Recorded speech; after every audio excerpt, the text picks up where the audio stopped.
My name is Geena Phillips. I have a lot of time on my hands. And you are? I am Mike Faber. I'm the host of the Your Station 1 podcast. And you are? I'm Kevin Eldridge from Boston. I host a podcast called The Flopcast.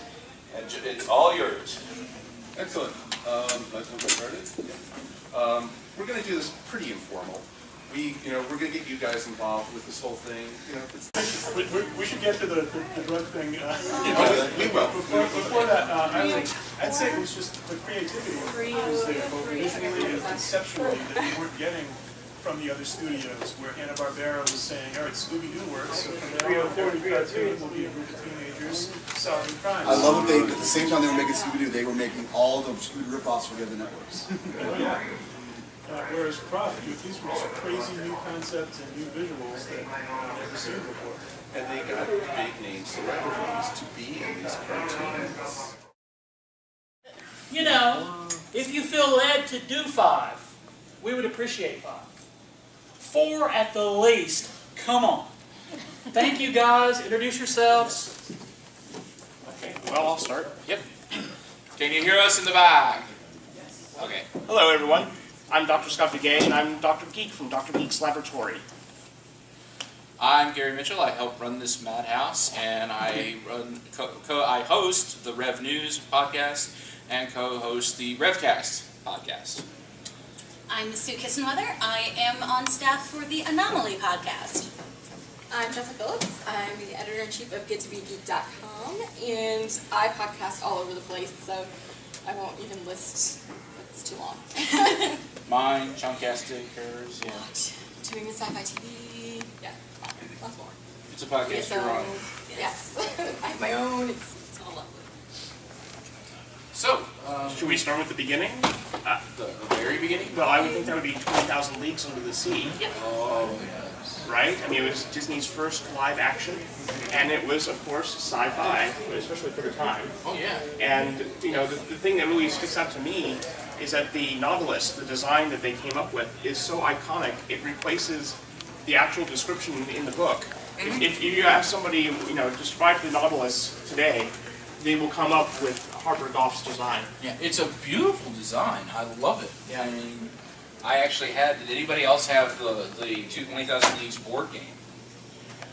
Oh, yeah. It was this cool little thing. You had this island you were trying to get to, and it had this moving water thing. You would twist the island, and the underpiece would move, and the Nautilus would, you move the Nautilus around, and there were these enemy boats that when you turn the thing, the water moved and would turn the boats.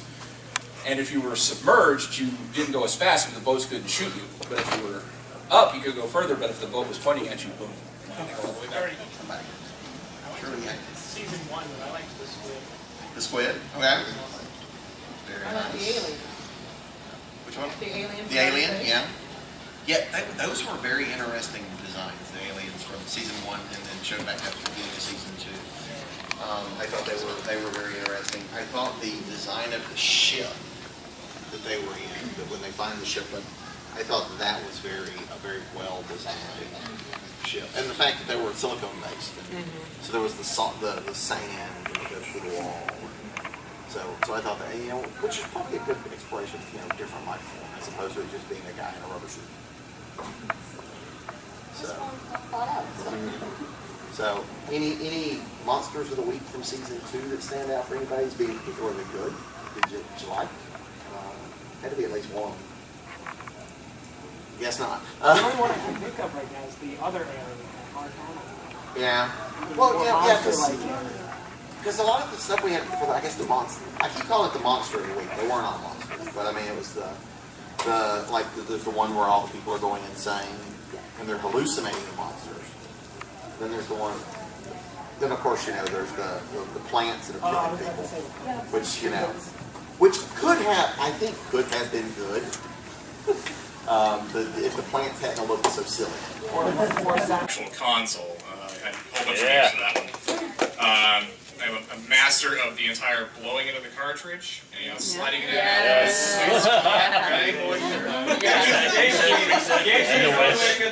That's right. But similar to Joe, I also had a Commodore 64 at one point, and, you know, digging in the back of some of the magazines that I had as a Boy Scout, flip them. That looks good. and I'm sitting there programming in BASIC. That's what my first programming language was, BASIC. Yeah, digging in there and okay, and run, and it didn't work.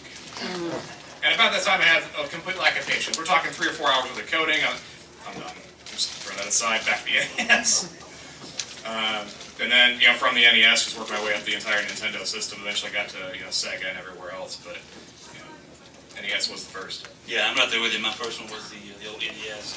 I have fond memories of spending too many minutes trying to get that cartridge to work. Yes. With Yard's Revenge, they said if you played it for a certain amount of time, Indiana Jones would show up. Like a little blue blinking Indiana Jones going with a little whip going, and I found it.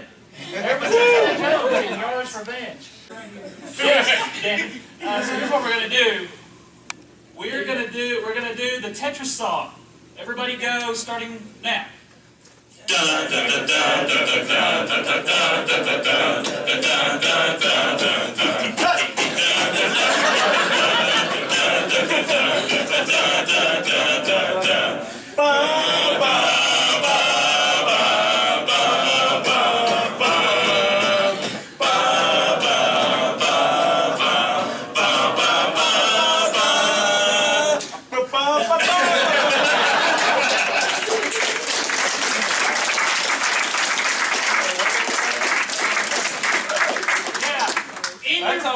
Every other pound. Where else are you going to get a Tetris sing-along?